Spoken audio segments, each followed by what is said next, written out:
We now have the two Ashanti Diesels fabricated, and as you can see they've just had their first coat of primer.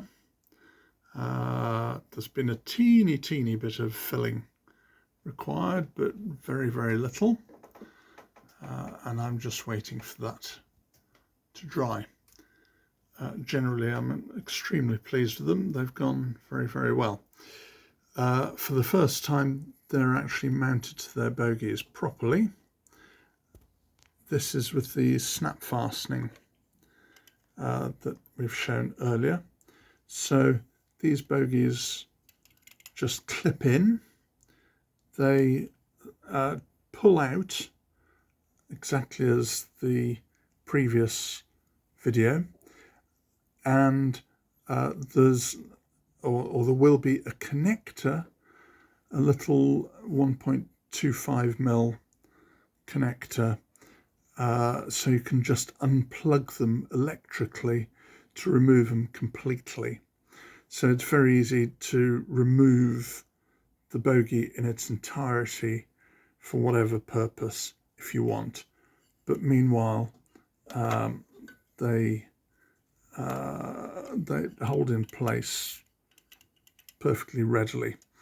The bolsters, the rear one is epoxied in position because the rear bolster, you can see there by my thumb, never ever has to come out, so that's epoxied in.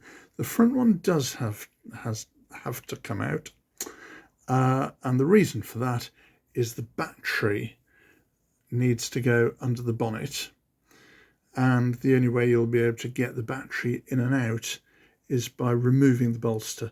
So that's got 4 self-tapping screws. You can just see 2 of them there. So to get to the battery, you simply pull the bogie off, unplug it, take it away, and unscrew the 4 self-tappers, and the bolster will come out as well, and that will allow you to just slip the battery in and out. The battery has arrived. This is the battery. It's at least allegedly a 1300 milliampere-hour battery. It's 10mm thick, 25mm wide and 40mm long, and that sits cosily in the engine compartment, and the receiver will sit underneath it. There's plenty of room for that as well. So that's how it's all going to go.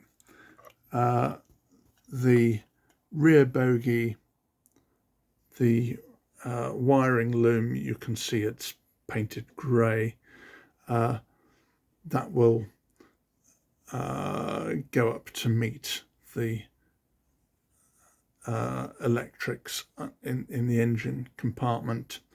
That will be epoxied in place because that constitutes permanent wiring.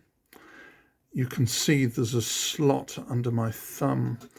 That's where the printed gearbox goes, and in the bottom of that I anticipate being the charging socket and on-off switch for the loco. So it's all going to be fairly neat and compact, famous last words. You can see by the bogie swing, it's going to go around any corner or any curve you can throw at it. So that's really not going to be an issue. There's none of the printed parts fitted yet. They'll go on progressively according to what paint is being applied at the time. There's 6 holes up here. Those will be for 3D printed hinges, and they'll each have a spigot on the back, and those holes locate them so the hinges just plug in, and that gets them neatly in the right place. And that's now quite an early job to draw those up and print them and plug them in and prime them. One unusual thing on this is, you can see just here, that's a horn, like a car horn, and you've got one each end of the cab, you can see. You might be able to see, yeah, and that's as the prototype. Pure interest. There we go. Got to decide what colour to paint them now.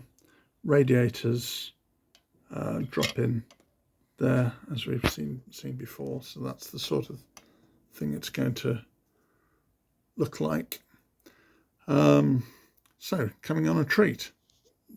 There we are. Pair of gentlemen's sporting diesels.